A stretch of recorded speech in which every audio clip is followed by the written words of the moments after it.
Welcome to Motherhood in ADHD. I'm your friend, Patricia Sun.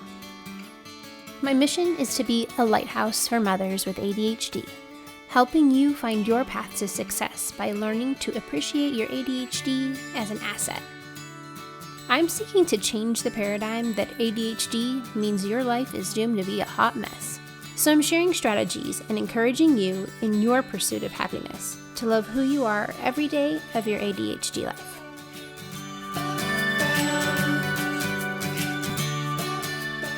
Hey there, successful mama, it's your friend Patricia. One of the questions that I keep getting now that I started telling people about the podcast is a lot of people ask me, how do I know if I have ADHD? And, everybody wants this quick answer that's like 5-question quiz out of Cosmo that makes it really easy to know whether or not I have this mental disorder. But the truth is, we are a complicated beast. And there's not some magic online quiz that's going to answer that. I will tell you that I do really like the quiz that Dr. Hollowell gives in his books. He has ADHD himself. Right now I'm reading Delivered from Distraction. He also has Driven to Distraction. And he has a really good comprehensive list of questions to kind of get you down the path. Now I know if you have ADHD, you do not have the patience to wait until you dig up that book. And in the show notes, I will link to the Diagnostic and Statistical Manual of Mental Disorders, 5th edition, which most people just call the DSM-5. And that will give you a list of symptoms that are used for an official diagnosis. Keep in mind that you have to have at least 5 or 6, depending on how old you are, symptoms of these two lists. And one is for hyperactivity and one is for inattention. But the main thing I want you to think of is that when they create the DSM, they are looking for, it says it in the name, it's statistical. So they have to be able to assign values to these symptoms. So what are the things they can't assign values to? Things like emotions or executive functioning. So these things that they can't put a quantitative number on, like I can't be like, well, right now I feel like I'm like an emotion 7, but my friend said that she feels an emotion of 10 when this happened. Like that, you can't do that in a research setting. So they're not going to talk about emotional things. And that's a huge part of attention deficit disorder. So just keep that in mind, that this is a useful tool for clinicians, but it is very clinical in the way that it was created and used in scientific studies.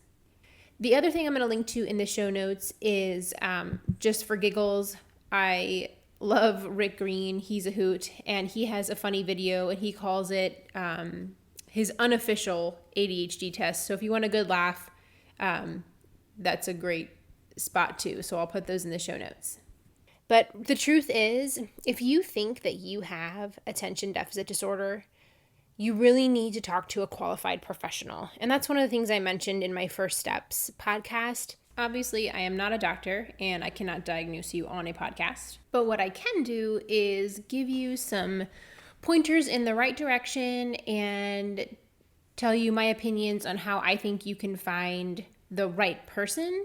You've got to seek out a qualified professional who is experienced in ADHD. There are plenty of people who are qualified professionals in lots of things, but you need someone who is specifically experienced with attention deficit disorder because they're going to be able to give you the best advice possible on this.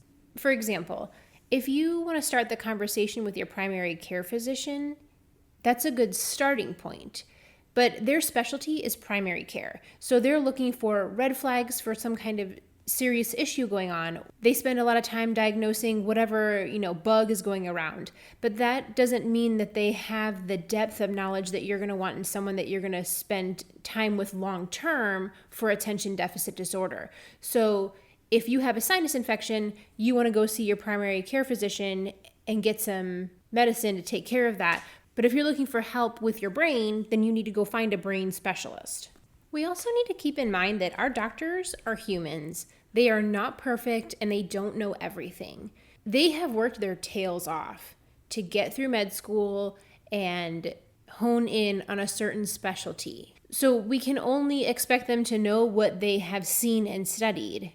When you get a diagnosis, Generally speaking, people are just so relieved to find an answer. And then comes all the questions of like, okay, what do I do now? How do I proceed forward? But sometimes you get an answer that just doesn't sit right with your gut. And in that case, you need to seek a second opinion. Find another person. It's not going to hurt your doctor's feelings that you went and asked for a second opinion. And if it does, you know what? I'm sorry, that's not my job to make you a happy person, but I need to know that I'm doing what's best. And hopefully that second person or third person will validate where you need to go down the path, but you have to be the advocate for your care and find the right person for you.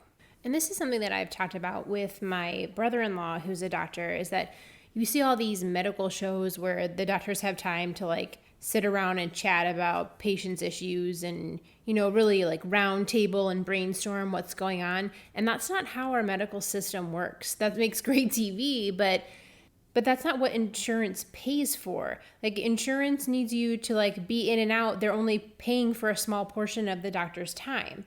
The doctors have so many people scheduled back to back, especially when you're like in a hospital system, and they don't get a ton of time to sit and chat with you and really get to know you. And that's what we need out of ADHD is we need someone who's going to sit there and get to know our history. That's the best way that someone can figure out whether or not you have attention deficit disorder. And that's not really what our medical system currently does. And so you may need to look for someone who you can pay for out of pocket so that you can pay for their extra time. I know it's kind of like a double-edged sword. You don't have the insurance's help in paying, but then you also get to decide, I want to spend more time with this person because you're the one paying for it. Once you meet with a few doctors, also, you'll find the right person that you're meant to work with. So don't feel bad in you got to kiss a lot of frogs to find your prince. Like, just because it's the first doctor you meet, that doesn't mean that they're meant to be your doctor. They might be really awesome for somebody else, but that doesn't mean they have to be awesome for you, and that's okay. Now, the reason I want you to find someone who's specialized in ADHD is because they're going to have the experience and have more tools to help you out, and they can give you more advice that's tailored for what you need. The other part of this equation is that it's very common for people with attention deficit disorder to have other things going on. It's called comorbidity. It's very common for us to have sleep problems or anxiety or depression. There's a million different things that are just best buddies with ADHD and want to go hand in hand with them. And you may have to see different specialists for different things. Like the person you're seeing for your depression might not be the same person you're seeing for your attention deficit disorder, and that's okay. Is it more frustrating? Is it more effort? Yes. But know that it's okay if you need to seek more than one opinion or more than one doctor or more than 5 doctors. Like that's okay. That may be the road that you have to take. And you might end up seeing a doctor for medicine, but then in terms of actually going forward, you might want to see a therapist who's going to work through what happened in your past to help you work through that and move forward. Or you might want to see a counselor or a coach who's going to not worry about so much your problems in the past, but look more at like, how are you going to deal with things that are going on right now and have a plan of action and move forward. So there's lots of different professionals on your team in making you the best person possible. Now, you might be thinking, well, how am I going to find this qualified professional? And one of the things I really liked in Delivered from Distraction is that Dr. Hollowell mentions that if you don't have an obvious choice in your area, I live in Houston, which is one of the biggest med centers in the world, so there's plenty of doctor choices flying around. But if you live somewhere far away, one of the best resources that I thought he mentioned was looking at a child psychiatrist. And I know you're thinking, I'm not a child. But the thing is, they're going to have the most experience with ADHD. And often child psychiatrists will also treat adults, but maybe they can lead you to the right person. So a lot of times it's just asking and finding a right referral to get you to the right person. And then from a psychiatrist, they're probably going to want to see you in person. But if you need to find a really good coach or therapist, you also have the option to do like a teledoc, basically, where you can meet with them on the phone or through like Skype or Zoom or one of those apps where you can talk to them not necessarily face to face, but still meet with them virtually face to face. So keep in mind that there's a lot of options out there for your professional choices. The reason I want you to go see a qualified professional is because they can tailor things to you one-on-one and figure out what's truly best for you. If it turns out you don't have ADHD, super awesome. But obviously there's something bothering you to the point where you think you might have it, and you want to be able to find what that is. So hopefully they can provide some direction of like, hey, I don't think you have ADHD, but maybe you need to look into anxiety or depression or some kind of childhood trauma that you need to work through in order to find the right solution. Now, I know you're also probably thinking, oh my goodness, this sounds like a lot of expense. And I'm not going to lie, ADHD is expensive. But here's the thing, if you had cancer, you're not going to even think twice about going to see a doctor because you're like, hey, my life's on the line. I got to do something about this. If you have poor eyesight, you don't think twice about going to the eye doctor and getting some glasses. If you have diabetes, you don't think twice about going to the doctor to get your insulin. So if you're willing to go to the doctor to take care of all these other pieces of your body, why are you not okay going to the doctor to take care of your brain? We have this horrible stigma in our culture that having something wrong with your brain is awful. Well, I don't look at it as there's something wrong with my brain. I just view it that my brain is different, but I'm still going to take care of it. And I'm still going to show my brain the honor and respect it deserves as the center of my functioning, like whole body, mind, body, soul functioning. And I'm going to take really great care of it, because people are always worried about like, well, what if this medicine causes this? Or what if, all these side effects. But the thing is, I was listening to the I Have ADHD podcast, and Kristen Carter was talking about like, hey, what are the side effects if you don't take your medicine? Like, do you really think about what are all the side effects of you not treating your ADHD? Do you think about the poor decisions you're making? Do you think about the more you're getting yourself into debt, or the addiction that you're feeding to self-medicate, or the prison time that you're serving because you make impulsive decisions? And if you had stepped back and been like, let me think this through, oh no, I wouldn't have done that. But in the moment, it just made sense. What are the side effects of all those poor decisions, or those lopsided priorities, the relationships that are suffering in your life? If you knew that your ADHD was going to cause your divorce 10 years down the road, wouldn't you treat it now? There's a reason you listened to this episode. Something's bothering you to the point where you're not happy, where you don't have joy in your life. And so I want you to think about that side effect of just staying in that place where you were miserable and not doing anything about it. Do you want to be in this same place next year in 2020? Do you want to be dealing with the same issues? No, you don't. So let's do something different today that's going to make the rest of 2019 and next year, 2020, better than they were today. Okay, I did not know I was going to get on such a soapbox today with this episode. But you know what? I feel like somebody needed to hear that.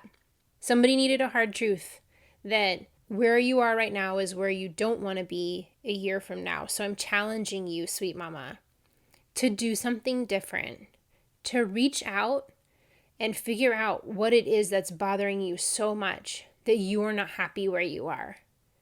Because I want all of the joy-filled life that you were created to have, that you can enjoy your motherhood and your time here on this earth with your family and with your friends and not be struggling along. Is life going to be hard? Yes, ma'am, it is. But we can be joyful in those hard times. So mama, what are you doing to have a joyful life? If you haven't reached out to get a professional diagnosis, I just want to encourage you so much today that is going to be a relief off your shoulders. It feels so good to know what you're dealing with.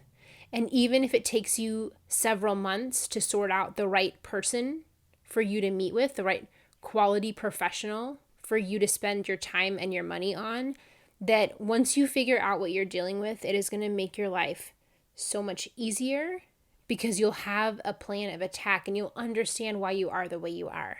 So I need to give you a big giant hug because this was a tough episode, but I'm so glad that you listened to the end. And I love you so much, sweet mama, and I wish you so much success in finding the right person to help you take the next step in your ADHD journey. I'll talk to you soon, successful mama. Thank you for listening to Motherhood and ADHD. For more resources, head over to our website, www.motherhoodandadhd.com.